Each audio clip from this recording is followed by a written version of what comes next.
In their system, they have Jesus. Jesus was a man. He was not God. He did not die. He went to heaven like Elijah. He did not die, therefore he did not rise. He did not die, therefore he did not provide an atonement for anyone, because no one can provide an atonement for anyone else. He is a man, he is a prophet, he is nothing more. He went to heaven like Elijah, and he's in heaven right now, standing alongside Allah, waiting for Allah to send him back. In their system, this man, this prophet Jesus, who is now in heaven, never having died, plays a key role in the end times, because he will return from heaven without dying. He will come back when Allah sends him back. Now the question to ask is, why would Allah want to send Jesus back? He has a lot of prophets to pick from. Why does he send Jesus back?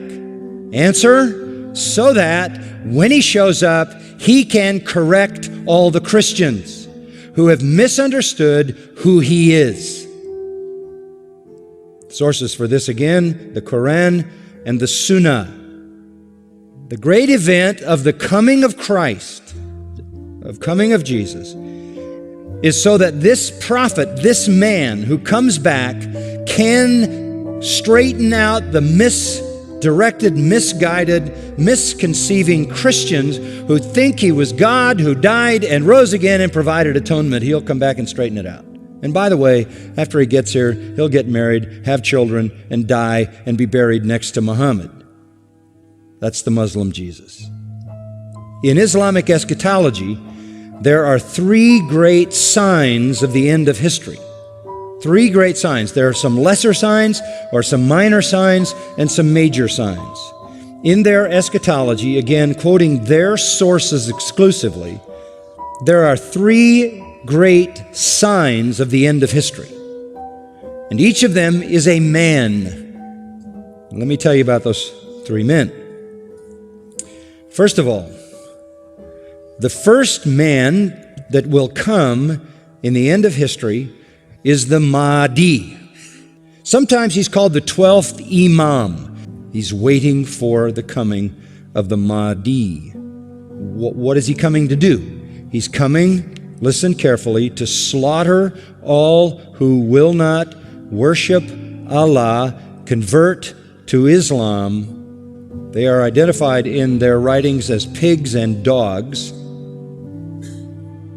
and to establish the everlasting, world-dominating kingdom of Islam. That's what he will do. The Mahdi, or the 12th Imam, that means the guided one, is the long-awaited Savior. He is the establisher of the final caliphate. The world must follow him as he takes over, or he will destroy all enemies of Islam. He will come and he will carry on holy war, and either you convert or you're killed by the Mahdi. He will have an army.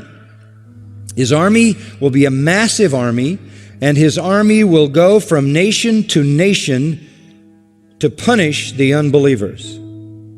The holy writings of Islam say that this army will carry black flags. And on those black flags, there will be one word, and that one word will be the word punishment. He will lead the army of black flags first to Israel, slaughter all the Jews, and then he will establish his rule in Jerusalem on the Temple Mount.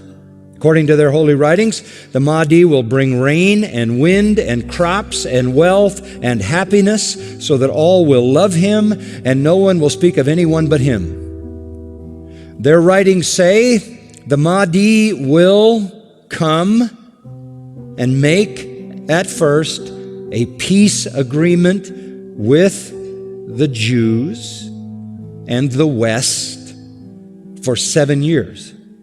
The reign of Mahdi lasts 7 years, in which he establishes Islam on the earth. Their holy writings say this: the Mahdi will come riding on a white horse, and he comes carrying a sword to kill the infidels. When the Mahdi arrives, he will discover hidden scriptures. He will discover them, interestingly enough, somewhere near the Sea of Galilee, and there will be there hidden scriptures, hidden gospels, and a hidden Torah. And they will be the true scriptures which will be used by the Mahdi to show the Jews and the Christians they were wrong, that their scriptures were the false scriptures. Let me summarize. The Mahdi will be a messianic figure.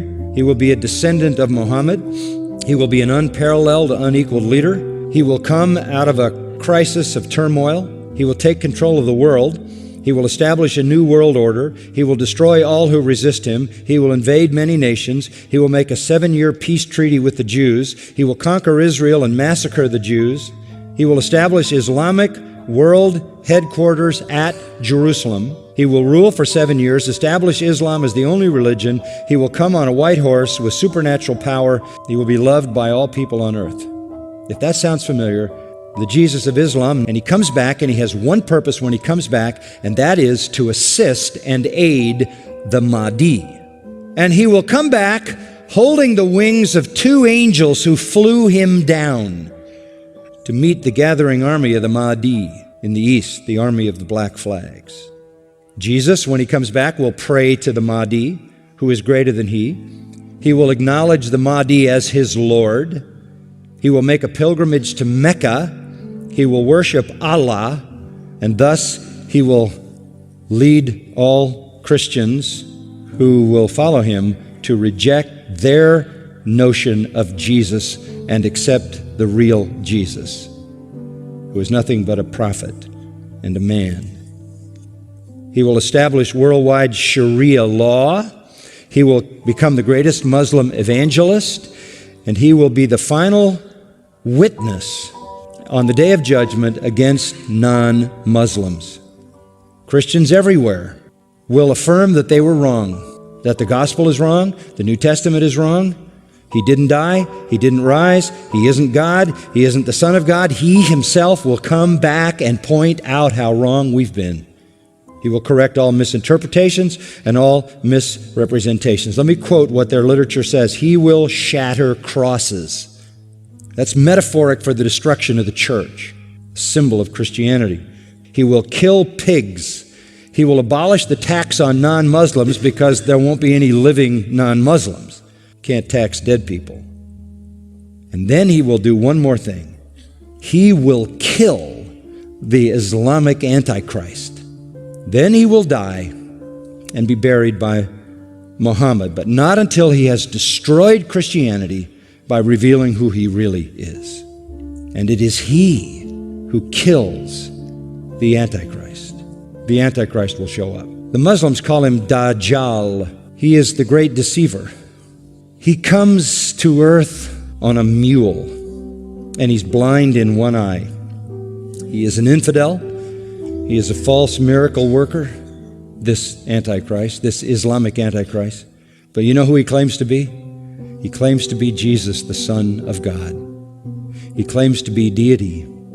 He will attempt to stop the Mahdi and the true Jesus, but the true Jesus will slaughter him.